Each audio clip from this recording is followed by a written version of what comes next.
Hello student, welcome to success coaching centre biology classes online. और आज हम लोग पढ़ेंगे कुछ अलग। ठीक है, आज हम लोग कुछ अलग पढ़ेंगे।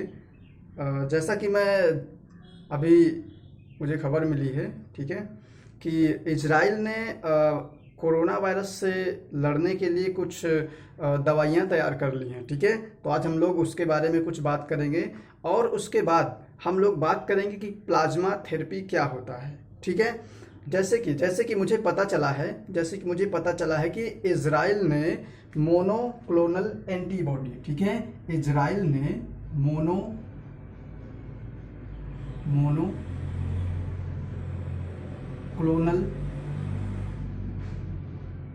एंटीबॉडी, ठीक है, मोनोक्लोनल एंटीबॉडी नाम की टेक्निक का इस्तेमाल करके कोरोना वायरस को खत्म करने का दावा किया है। ठीक है, वहीं दूसरी तरफ कुछ लोगों ने यह दावा किया कि प्लाज्मा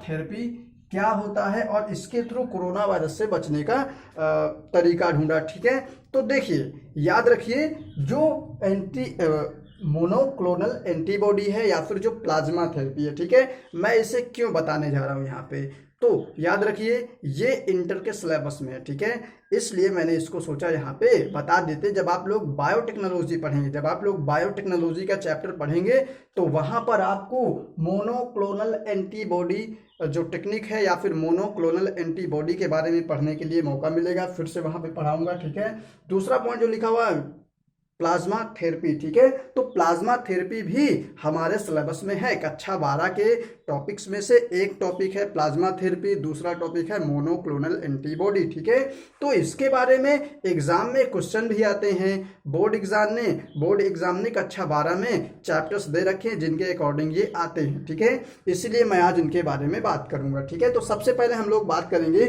कि प्लाज्मा थेरेपी क्या होता है, फिर उसके बाद हम लोग बात करेंगे कि मोनोक्लोनल एंटीबॉडी क्या होता है। ठीक है, तो चलिए स्टार्ट करते हैं।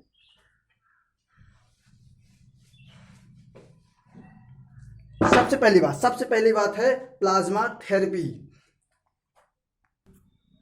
तो समझने की कोशिश करें प्लाज्मा थेरेपी क्या है। ठीक है, प्लाज्मा थेरेपी, ठीक है, यह एक ऐसी प्रोसेस है जिसमें एक व्यक्ति के प्लाज्मा को निकालकर किसी दूसरे व्यक्ति के रुधिर में छोड़ दिया जाता है। ठीक है, प्लाज्मा थेरेपी ऐसी प्रोसेस है जिसमें एक व्यक्ति के रुधिर प्लाज्मा को निकाल करके एंटीबॉडी सहित, ठीक है, एंटीबॉडी सहित किसी दूसरे व्यक्ति के ब्लड में भेज दिया जाता है। ठीक है, लेकिन कब भेजा जाएगा उसके लिए हमें बहुत सारी जांचें करना होगा। वो सारी जांचें अपना डॉक्टर्स कर लेते हैं। उसके बाद एक व्यक्ति का प्लाज्मा दूसरे व्यक्ति के प्लाज्मा में छोड़ दिया जाता है। ठीक है, तो प्लाज्मा थेरेपी में हम लोग प्लाज्मा के बारे में पढ़ेंगे। अगर आप लोगों ने ब्लड के बारे में पढ़ रखा है, तो आपको पता होगा कि फाइनली ब्लड में क्या क्या होता है। ब्लड में क्या क्या होता है, मैंने पढ़ाया था आपको। ठीक है, कि ब्लड में दो चीजें होती हैं, एक होता है ब्लड सेल और दूसरा होता है प्लाज्मा। ठीक है, ये जो ब्लड सेल है, इसमें तीन तरीके की सेल आती हैं, पता है आपको। नंबर 1 आरबीसी, नंबर 2 डब्ल्यूबीसी, ठीक है, और नंबर 3 ब्लड प्लेटलेट। ठीक है,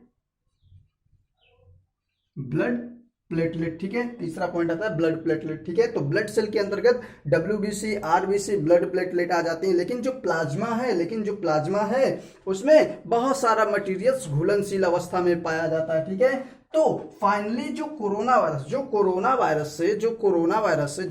वायरस में प्लाज्मा थेरेपी का इस्तेमाल किया जा रहा है, वो किस आधार पे किया जा रहा है ये देखें। ठीक है, तो ये जो ब्लड प्लाज्मा है, इसमें पाई जाती हैं एंटीबॉडी। कैसे पाई जाएंगी, याद रखिएगा, यहाँ पे जो डब्ल्यूबीसी है, ये दो टाइप की होंगी, पढ़ाया है मैंने। ठीक है, जो डब्ल्यूबीसी है वो दो टाइप की होती हैं। एक होता है ग्रैनुलोसाइट और दूसरा होता है अग्रैनुलोसाइट। ग्रेनुलोसाइट, ठीक है। एक होता है ग्रेनुलोसाइट, एक होता है अग्रेनुलोसाइट। अगर आप लोग अग्रेनुलोसाइट को जाके देखेंगे तो आपको दो तरीके की WBC यहाँ पे दिखाई देंगी। एक होता है मोनोसाइट, दूसरा होता है लिम्फोसाइट, ठीक है, लिम्फोसाइट। अब ये जो लिम्फोसाइट है ये 4 टाइप का हो सकता है। हम लोग पढ़ेंगे बायोटेक्नोलॉजी वाले चैप्टर में, या फिर उसके पहले हम लोग जब स्वास्थ्य एवं रोग पढ़ेंगे, जब हम लोग पढ़ेंगे इम्यूनिटी के बारे में, तब हम बताएंगे आपको कि जो लिम्फोसाइट होती है वो 4 टाइप की होती है। लेकिन मेनली अगर देखें हम लोग तो यहाँ पे 2 तरीके की लिम्फोसाइट होंगी। एक होगी T लिम्फोसाइट, दूसरा होगा B लिम्फोसाइट, ठीक है। तो ये जो B लिम्फोसाइट है ये बनाता है एंटीबॉडी, ठीक है, याद रखिएगा, ये बनाता है एंटीबॉडी। अब ये एंटीबॉडी जो B लिम्फोसाइट द्वारा बनाई गई है, बना करके ब्लड प्लाज्मा में छोड़ दिया जाएगा। समझ में आ रहा है स्टूडेंट्स? क्या कहा मैंने कहा प्लाज्मा थेरेपी एक ऐसी प्रोसेस है जिसमें एक व्यक्ति का प्लाज्मा निकालकर किसी दूसरे व्यक्ति के ब्लड में छोड़ दिया जाएगा। ब्लड में क्या क्या होता है? ब्लड सेल होता है, ब्लड प्लाज्मा होता है, ठीक है। ब्लड सेल में WBC, RBC ब्लड प्लेटलेट होती हैं, और प्लाज्मा जो होता है वो लिक्विड फॉर्म में होता है, और उसमें बहुत सारी चीजें घुलनशील अवस्था में पाई जाती हैं। यहाँ पर मैंने कहा कि जो WBC है वो ग्रेनुलोसाइट और एग्रेनुलोसाइट है, ठीक है। जो अग्रेनुलोसाइट है उसकी बात करें, क्योंकि हमें कोरोना वायरस के बारे में जानना है, ठीक है, तो कैसे खत्म करना उसको इस टेक्निक द्वारा। तो ग्रेनुलोसाइट जो है वो मोनोसाइट और लिम्फोसाइट 2 तरीके की होती है, और जो लिम्फोसाइट है वो T और B टाइप की। यहाँ पे मैंने बताया जो B लिम्फोसाइट है वो एंटीबॉडी बनाता है, ठीक है। अब एग्जांपल दैट, सोचिए ये एक व्यक्ति है, ठीक है, ये एक व्यक्ति है, ठीक है, बड़ा खुश था, और हुआ क्या कि कुछ समय बाद इस बेचारे को कोरोना का इन्फेक्शन हो गया, ठीक है। कोरोना इन्फेक्टेड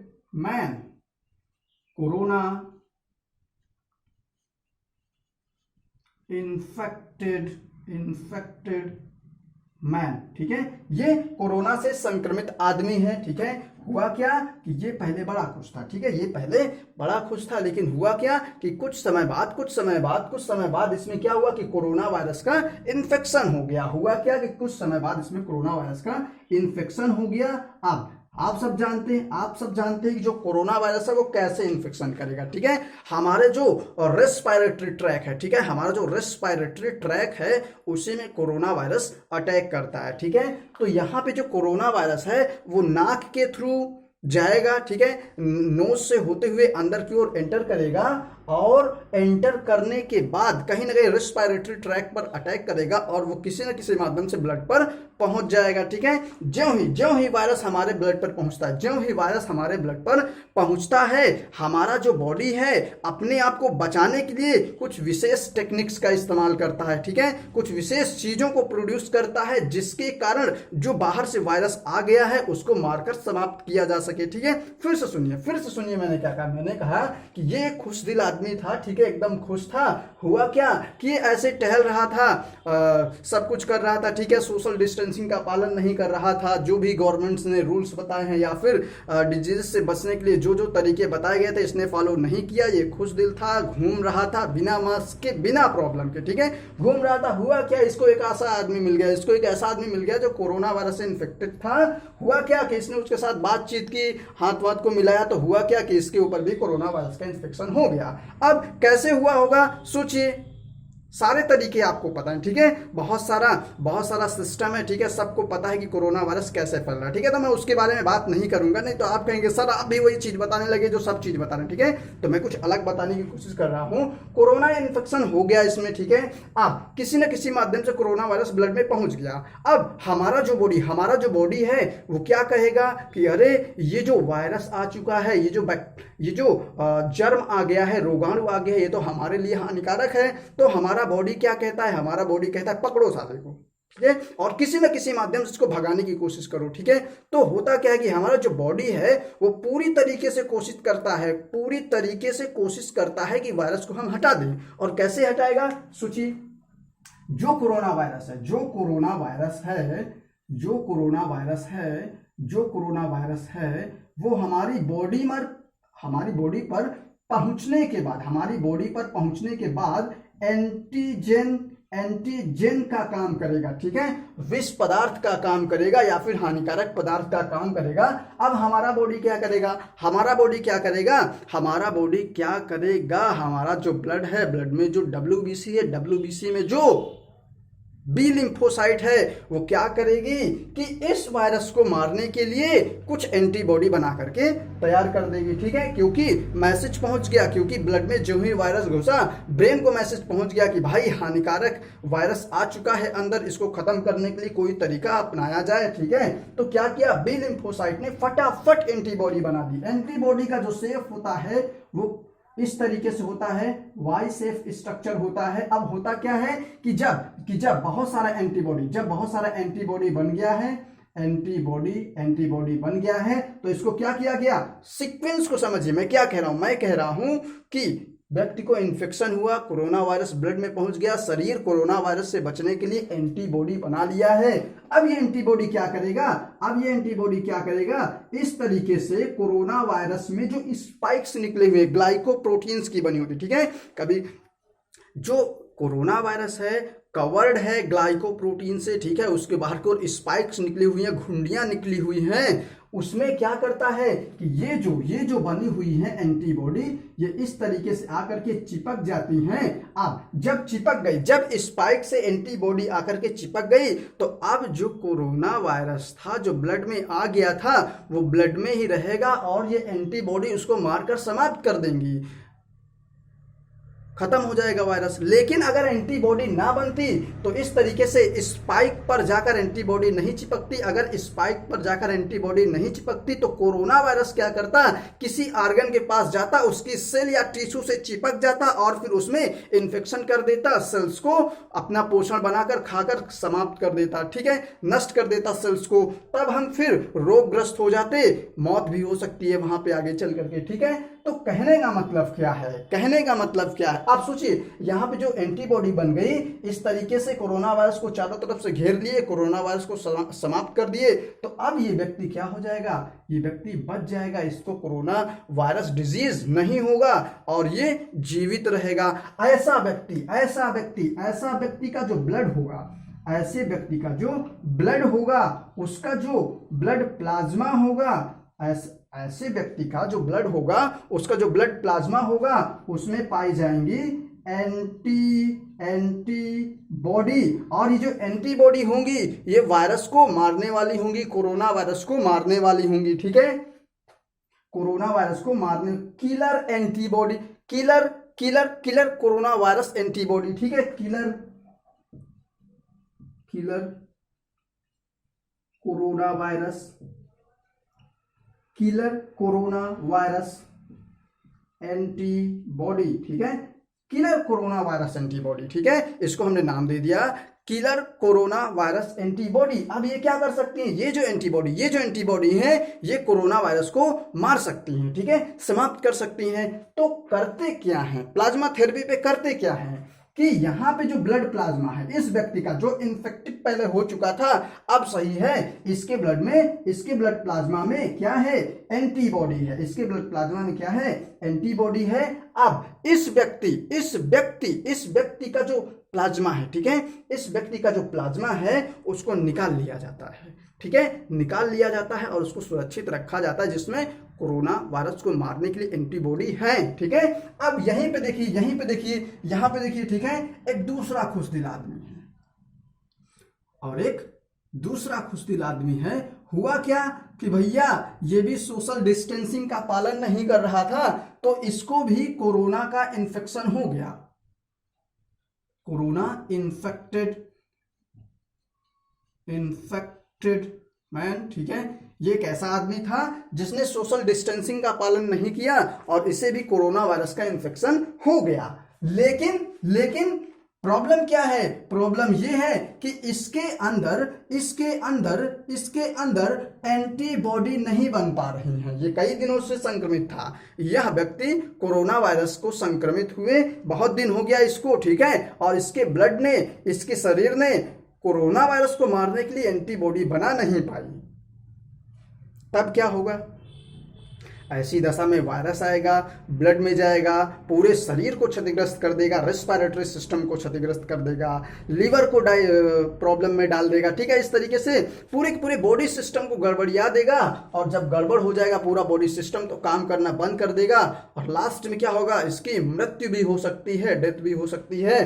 तो हमने क्या देखा कि इसको भी कोरोना वायरस का इन्फेक्शन हो गया है, लेकिन इसका जो बॉडी है कई दिनों से कोशिश तो कर रहा है लेकिन एंटीबॉडी बना नहीं पा रहा है। लेकिन गवर्नमेंट को क्या करना है? गवर्नमेंट्स को तो आपको सुरक्षित करना है।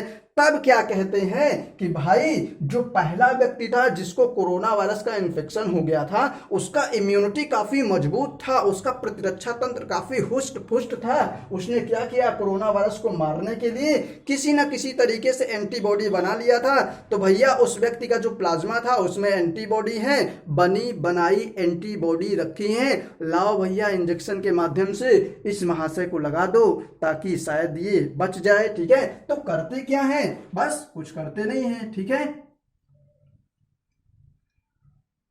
कुछ करते नहीं है, ठीक है। क्या करते हैं कि इस तरीके से जो भी, ठीक है, इंजेक्शन इसके अंदर लगा देते हैं, एंटीबॉडी इंजेक्शन, ठीक है, एंटीबॉडी इंजेक्शन, ठीक है। यहां पे एंटीबॉडी इंजेक्शन लगा दे। याद रखिए सिर्फ एंटीबॉडी नहीं होता उस इंजेक्शन में, ठीक है, पूरा पूरा ब्लड प्लाज्मा होता है, ठीक है। तो ब्लड प्लाज्मा को इस व्यक्ति के अंदर छोड़ दिया जाता है इंजेक्शन के माध्यम से। जब इस व्यक्ति के अंदर इंजेक्शन के माध्यम से ब्लड प्लाज्मा को छोड़ दिया तो ब्लड प्लाज्मा में जो एंटीबॉडी था वो इसके अंदर आ गया, वो इसके अंदर आ गया। जब इसके अंदर आ गया एंटीबॉडी तो भैया वही प्रोसेस, कौन सी प्रोसेस? ये रहा कोरोना वायरस, ठीक है, ये रहा कोरोना वायरस, काफी डेंजरस है, ठीक है। इसके पास स्पाइक्स लगे हुए हैं, ऊपर की ओर ग्लाइकोप्रोटीन स्पाइक है, ठीक है। अब ये क्या कह रहा है? कह रहा है कि मैं आऊंगा तो मार जरूर दूंगा आपको, ठीक है, इन्फेक्टेड जरूर कर दूंगा। तभी यहां पे आ गई एंटीबॉडी। जब एंटीबॉडी आई तो हर एक कोरोना वायरस के स्पाइक के ऊपर इस तरीके से चिपक गई, और जो चिपक गई तब कोरोना वायरस सेल से चिपकना बंद कर दिया, और फिर धीरे धीरे क्या कर दिया? एंटीबॉडी ने कोरोना वायरस को खत्म कर दिया। इस तरीके से क्या हुआ? ये जो व्यक्ति था ये धीरे धीरे सही होने लगा, और लास्ट में जाकर के एकदम क्लियर हो गया, पहले जैसे तंदुरुस्त हो गया। अब फिर से खुश दिल है, ठीक है, फिर से खुश है, टहलेगा घूमेगा, ठीक है, लेकिन इसको सबक मिल चुका है, ये मास्क लगा के घूमेगा, ठीक है। तो प्लाज्मा थेरेपी, मुझे लगता है कि प्लाज्मा थेरेपी आपको समझ में आ गया होगा। एक बार फिर से फटाफट देख लें क्योंकि ये कक्षा 12 के टॉपिक में है और ये एग्जाम में पूछा भी जाता है, ठीक है। प्लाज्मा थेरेपी क्या होता है? प्लाज्मा थेरेपी क्या होता है? मैंने कहा एक व्यक्ति का प्लाज्मा निकाल कर किसी दूसरे व्यक्ति के प्लाज्मा में छोड़ दिया जाए तो प्रोसेस को बोलेंगे प्लाज्मा थेरेपी, ठीक है। इसमें होता क्या है? इसमें होता क्या है कि जो प्लाज्मा होता है उसमें एंटीबॉडीज होती हैं जो किसी दूसरे व्यक्ति के शरीर पर भेज करके रोगों को समाप्त करने में हेल्प करते हैं, ठीक है। यहाँ पे देखा हमने कि प्लाज्मा जो ब्लड है उसमें ब्लड सेल होती है, प्लाज्मा होता है, आरबीसी, डब्ल्यूबीसी, ब्लड प्लेटलेट, ठीक है। जो डब्ल्यूबीसी है वो ग्रेनुलोसाइट, अग्रेनुलोसाइट है। पूरा ब्लड के बारे में पढ़ना है तो भैया कक्षा 11 में जाकर के एक चैप्टर है सर्कुलेटरी सिस्टम ऑफ मैन, ठीक है, वहां पे जाकर देख लीजिएगा, पूरा का पूरा मिल जाएगा। या फिर आप लोग कनेक्टिव टिश्यू में ब्लड के बारे में पढ़ लीजिए, ठीक है, समझ में आ जाएगा। मैंने कहा ग्रेनुलोसाइट, मोनोसाइट है, लिम्फोसाइट है, T lymphocyte, B lymphocyte, B lymphocyte antibody बनाता है, ठीक है। अब एंटीबॉडी जो बना उसको ब्लड प्लाज्मा में छोड़ दिया जाएगा। मैंने कहा एक आदमी है जो पहले स्वस्थ था लेकिन उसको कोरोना का इन्फेक्शन हो गया। कोरोना का इन्फेक्शन होते ही कोरोना वायरस ब्लड में गया, ब्लड ने अपने बॉडी को बचाने के लिए, हमारा जो पूरा पूरा बॉडी सिस्टम है अपने आप को बचाने के लिए एंटीबॉडी का निर्माण करवा दिया बी लिम्फोसाइट से। अब जो एंटीबॉडी थी कोरोना वायरस के चारों तरफ चिपक गई, चिपकने के बाद क्या किया? कोरोना वायरस को मार दिया। लेकिन ये जो एंटीबॉडी है ये रिजर्व में पड़ी रहेंगी, ये एंटीबॉडी मरती नहीं दोबारा, ठीक है, बनने के बाद। अब ये जो एंटीबॉडी बनी है ये ब्लड प्लाज्मा में पड़ी रहेंगी, ठीक है। अब जब कभी दोबारा कोरोना वायरस आएगा तो फिर से उसको मार देंगे, ठीक है। तो जो व्यक्ति था उसके ब्लड प्लाज्मा में एंटीबॉडी बन चुकी हैं। यहाँ पे हम लोग क्या देख रहे हैं कि एक दूसरा आदमी था जो बिना सोशल डिस्टेंसिंग के हर एक काम कर रहा था, ठीक है, सोशल डिस्टेंसिंग का पालन नहीं कर रहा था, कोरोना मास्क का इस्तेमाल नहीं कर रहा था, बार बार हाथों को सैनिटाइज्ड नहीं कर रहा था, ठीक है, जिसके कारण इसको क्या हो गया, कोरोना वायरस का इन्फेक्शन हो गया। अब हुआ क्या कि काफी दिन हो गया इन्फेक्शन हुए, लेकिन इसका बॉडी जो है वो लिम्फोसाइट से एंटीबॉडी नहीं बनवा पाया। तब सरकार ने इसको बचाने के लिए क्या कहा कि भाई जो पीछे वाला आदमी था उसके ब्लड में एंटीबॉडी बन चुकी थी, तो भैया उसका ब्लड प्लाज्मा लाइए, इसके बॉडी पर छोड़ दीजिए, तो जो एंटीबॉडी है वो इसके वायरस को समाप्त कर देगी और फिर ये स्वस्थ हो जाएगा। मुझे लगता है कि आपको समझ में आ गया होगा कि ब्लड प्लाज्मा से कैसे प्लाज्मा थेरेपी सक्सेस होती है और हम कैसे कोरोना वायरस के रोगियों को बचा सकते हैं, ठीक है। याद रखिए मेरा उद्देश्य दो है, ठीक है, मेरा उद्देश्य यहाँ पे दो है। एक तो जो बायोलॉजी के स्टूडेंट है जिनको मैं पढ़ा रहा हूं उनको इसका नॉलेज होना चाहिए, ठीक है। दूसरी बात ये है कि मैं ये जो लेक्चर बना रहा हूं ये सिर्फ और सिर्फ मेरे स्टूडेंटों के लिए नहीं है। यहाँ पे मेरे जितने भी स्टूडेंट या फिर जितने भी इस वीडियो को देखेंगे उन सबसे रिक्वेस्ट है कि भैया सोशल डिस्टेंसिंग का पालन करें, अन्यथा अगर कोरोना वायरस होता है तो बहुत सारी प्रॉब्लम्स हो सकती हैं, ठीक है। अब ठीक है, तो मैं इतना ही कहूंगा इसके बारे में। अब हम लोग दूसरे पॉइंट की बात करते हैं जिसको इजराइल ने दिया, ठीक है, इजराइल देश है, ठीक है, उसने मोनोक्लोनल एंटीबॉडी टेक्निक का इस्तेमाल करके कोरोना वायरस को खत्म करने का दावा किया, ठीक है। तो चलिए देखते हैं कि मोनोक्लोनल एंटीबॉडी क्या है। ओके, 1 मिनट में मैं इसको साफ कर देता हूं।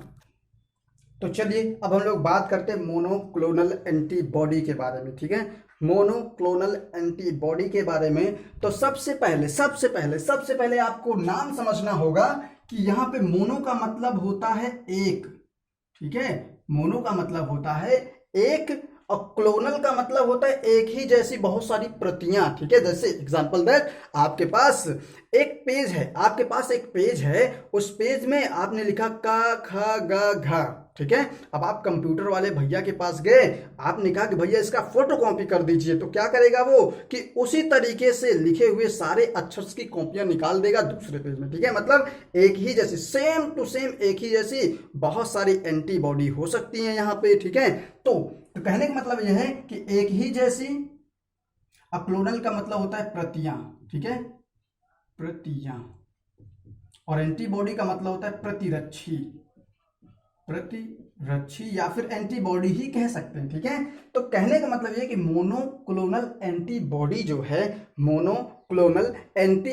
जो है उसमें क्या हो सकता है कि एक ही तरीके की बहुत सारी प्रतिरक्षियां होंगी, एक ही तरीके की बहुत सारी एंटीबॉडीज होंगी जिनको बना करके हम कोरोना वायरस से संक्रमित व्यक्तियों के अंदर इंजेक्ट करा देंगे, उसके अंदर भेज देंगे। तो क्या होगा कि ये जो एंटीबॉडी होंगी कोरोना वायरस को मार देंगे, तो क्या हो जाएगा, जो व्यक्ति संक्रमित था वो बच जाएगा या फिर स्वस्थ हो जाएगा, ठीक है। तो बात समझ में आ गई आपको। एंटीबॉडी के बारे में अभी मैंने पहले भी बताया और इसके बारे में भी हम लोग और पहले पढ़ चुके हैं कि एंटीबॉडी क्या होता है। भाई एंटीबॉडी क्या होता है, क्या यार सब भूल गया, कोई बात नहीं, ठीक है। अभी हम लोग समझने की कोशिश करते हैं कि एंटीबॉडी, मोनोक्लोनल एंटीबॉडी क्या होता है, ठीक है। तो मोनोक्लोनल एंटीबॉडी को समझने के लिए आपको यहाँ पे दो चीजें पता होनी बहुत जरूरी होती हैं, ठीक है। मोनोक्लोनल एंटीबॉडी जानने के लिए आपको दो चीजें पता होनी बहुत जरूरी होती हैं। नंबर वन क्या होता है,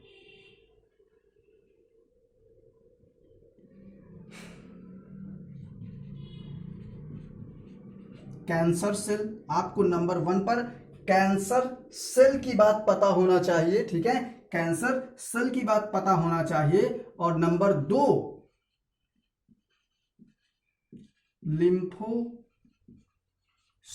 लिम्फोसाइट के बारे में पता होना चाहिए, खासकर लिम्फोसाइट बी के बारे में पता होना चाहिए, ठीक है। तो मैंने कहा कि आपको अगर मोनोक्लोनल एंटीबॉडी पढ़ना है, समझना है, ठीक है, तो उसके लिए हमें कैंसर सेल और लिम्फोसाइट बी के बारे में जानना होगा, ठीक है। अब बोलेंगे सर कैंसर सेल यहाँ कैसे आ गया, आप तो कोरोना वायरस से बचाव के बारे में पढ़ा रहे थे, आप तो कैंसर में चले गए, ठीक है, फिर आप लिम्फोसाइट बी में चले गए। तो सर लिम्फोसाइट बी तो समझ में आ रहा है, लिम्फोसाइट बी तो समझ में आ रहा है कि ये एंटीबॉडी बनवाएगा, ठीक है, लेकिन कैंसर सेल का यहाँ पे क्या प्रॉब्लम है, तो देखें फटाफट क्या प्रॉब्लम है यहाँ पे।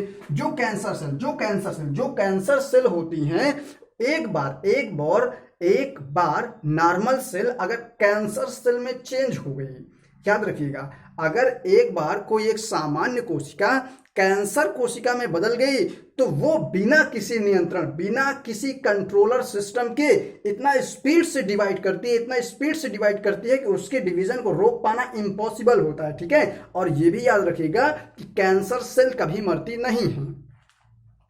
आप उनको जला के राख कर दें तो बात अलग है, ठीक है, लेकिन कैंसर सेल कभी मरती नहीं है और बहुत ही स्पीड से डिवाइडेशन करती हैं, बहुत ही स्पीड से डिवीजन करती हैं, जिसके द्वारा बहुत ही कम समय पर कोशिकाओं का बहुत सारा ढेर लग सकता है, कोशिकाओं का झुंड बन सकता है, ठीक है। मैंने आपको कैंसर सेल के बारे में बताया है, ठीक है। अब होता क्या है यहाँ पे मोनोक्लोनल एंटीबॉडी कैसे देखेंगे यहाँ पे, तो एक है कैंसर सेल, ठीक है, सोचिए, एक है कैंसर सेल और दूसरा यहाँ पे है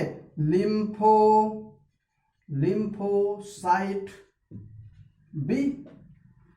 ये भी सेल है, ठीक है, ये भी सेल है और ये भी सेल है। क्या करेंगे, इन दोनों सेलों का आपस में क्रॉस करवा देंगे। कैसे क्रॉस करवाएंगे सर, कैसे क्रॉस करवाएंगे, कोशिका में कैसे क्रॉस होगा भाई, चलिए ठीक है, हमने माना कि अगर कोई बड़ा एनिमल है, प्लांट है, तो चलिए ठीक है, उसमें हमने इंटरकोर्स करवा दिया है तो वहाँ पे क्रॉस हो गया, ठीक है, वहाँ पे आपने एक संकर आदमी बना, ठीक है। लेकिन यहाँ पे हमने क्या किया कि हमने दो कोशिकाओं को एक में जोड़ दिया। कैसे जोड़ा कि भाई देखिए, यहाँ पे जो कैंसर सेल था उसका भी डीएनए हमने लिया, बी लिम्फोसाइट का भी डीएनए हमने लिया। डीएनए हमने लेने के बाद क्या किया कि दोनों का डीएनए मिला लिया और मिलाने के बाद एक नई कोशिका बनाई, ठीक है, एक नई कोशिका बनाई और वो जो नई कोशिका बनेगी उसे हम लोग बोलेंगे हाइब्रिडोमा, ठीक है, उसे हम लोग बोलेंगे हाइब्रिडोमा। अब ये जो हाइब्रिडोमा सेल बनी, ये जो हाइब्रिडोमा सेल बनी, ये क्या कर रही है भाई, इसका क्या मतलब है, तो याद रखिए भाई, इसमें यहाँ पे दो गुण इसमें दिखाई देंगे। क्या, नंबर 1 तो कैंसर सेल वाला गुण दिखाई देगा, नंबर 2 बी लिम्फोसाइट का गुण दिखाई देगा। पहला कैंसर सेल का गुण क्या दिखाई देगा कि ये जो हाइब्रिडोमा सेल बनी हुई है, ये इतना स्पीड में डिवीजन करेगी, इतना स्पीड में विभाजन करेगी कि बहुत सारी कोशिकाएं बहुत कम समय में बनकर तैयार हो जाएंगी। हाइब्रिडोमा सेल, ठीक है, कैंसर सेल के अकॉर्डिंग। अब यहाँ पे जो लिम्फोसाइट बी हैं, इनका क्या काम है, अरे भैया जो सेल है उसके अंदर डीएनए है तो मैसेंजर आरएनए बनेगा, तो कहीं ना कहीं प्रोटीन बनेगा, और ये जो एंटीबॉडी है ये प्रोटीन ही तो है, ठीक है। आप लोग देखेंगे समझ में आ जाएगा आपको, ठीक है, कि जो एंटीबॉडी है वो प्रोटीन ही है। अब सोचिए कि यहाँ पे एक हाइब्रिडोमा सेल ये है, ठीक है, हाइब्रिडोमा सेल है ये। अब ये क्या करेगी, बहुत ही कम समय पर दो कोशिकाओं में चेंज हो गई, ये दोनों कोशिकाएं फिर दो कोशिकाओं में चेंज हो गई, ये दोनों कोशिकाएं इस तरीके से चेंज हुई, ये ऐसे इस तरीके से क्या हो रहा है कि बहुत ही कम समय पर हाइब्रिडोमा सेल्स लगातार डिवीजन करती चली जा रही हैं। हाइब्रिडोमा सेल जो है वो लगातार डिवीजन करती चली जा रही हैं और इनके अंदर जो बी लिम्फोसाइट का डीएनए है, जीन है, वो क्या करेगा, वो फटाफट एंटीबॉडी बनवाएगा, ठीक है। आप एंटीबॉडी बनवाएगा, ठीक है। तो ये तो बात हो गई कि एंटीबॉडी, यहां पे देखें, ये जितने भी प्रकार की कोशिकाएं हैं सब एक ही प्रकार की कोशिकाएं हैं। दूसरी बात, इन सब के अंदर एक ही प्रकार का जीन है, एक ही प्रकार का डीएनए है, संकर डीएनए, ठीक है। तो क्या होगा कि जितने भी एंटीबॉडी बनेंगे वो सब एक प्रकार की एंटीबॉडी बनेगी, और यही तो है मोनोक्लोनल एंटीबॉडी, मतलब एक ही प्रकार की बहुत सारी एंटीबॉडी का बनना, ठीक है, मोनोक्लोनल एंटीबॉडी कहलाएंगे, ठीक है। तो ये जो पूरी टेक्निक है, इसे हम लोग बोलते हैं हाइब्रिडोमा टेक्निक, ठीक है, या फिर हाइब्रिडोमा टेक्नोलॉजी, ठीक है, इसे हम लोग बोलते हैं इसे हम लोग बोलते हैं hybridoma, hybridoma, hybridoma, hybridoma technology, ठीक है, इसे हम लोग बोलते हैं हाइब्रिडोमा टेक्नोलॉजी। ओके, समझ में आ गया। अब चलिए वही एग्जांपल जो पीछे देखे थे कि कैसे हम अब हम देखेंगे कि कैसे हम लोग मोनोक्लोनल एंटीबॉडी द्वारा कोरोना वायरस का संक्रमण खत्म कर सकते हैं। ठीक है, चलिए मान लीजिए एक चूहा है, ठीक है, ठीक है, चूहा सही से नहीं बन पा रहा भाई, आप लोग समझ लीजिएगा। ओके,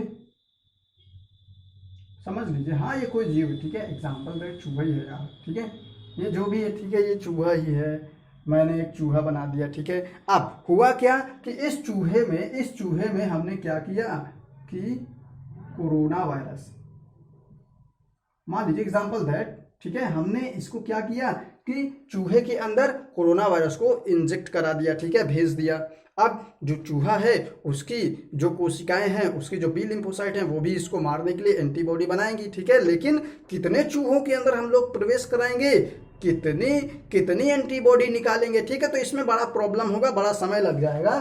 तो क्या किया डॉक्टरों ने किया क्या कि जो कैंसर सेल्ड हैं उनको लिया, ठीक है, जो कैंसर सेल्ड हैं उनको लिया, और साथ में एक ऐसे व्यक्ति, एक कैंसर सेल्ड हैं उनको, एक कैंसर सेल को लिया, ठीक है, और एक ऐसी बी लिम्फोसाइट कोशिका को लिया जो किसी कोरोना वायरस से संक्रमित व्यक्ति से ली गई थी। मतलब क्या है, मतलब सीधा सा है कि एक व्यक्ति है जिसको कोरोना वायरस का संक्रमण था, ठीक है, इसने क्या किया है, इसने एंटीबॉडी तैयार कर ली थी, मतलब इसके अंदर जो लिम्फोसाइट बी थी उसके अंदर कोरोना वायरस को मारने के लिए जो भी एंटीबॉडी की जरूरत थी वो वाला जीन स्विच ऑन हो चुका था, उसमें जीन एक्टिव हो चुका था जिसने एंटीबॉडी को बनाने के लिए प्रयास किया। ठीक है, वहां पे जो लिम्फोसाइट थी वो एक्टिव थी। ठीक है, तो इस व्यक्ति से क्या किया गया, लिम्फोसाइट बी ले लिया गया।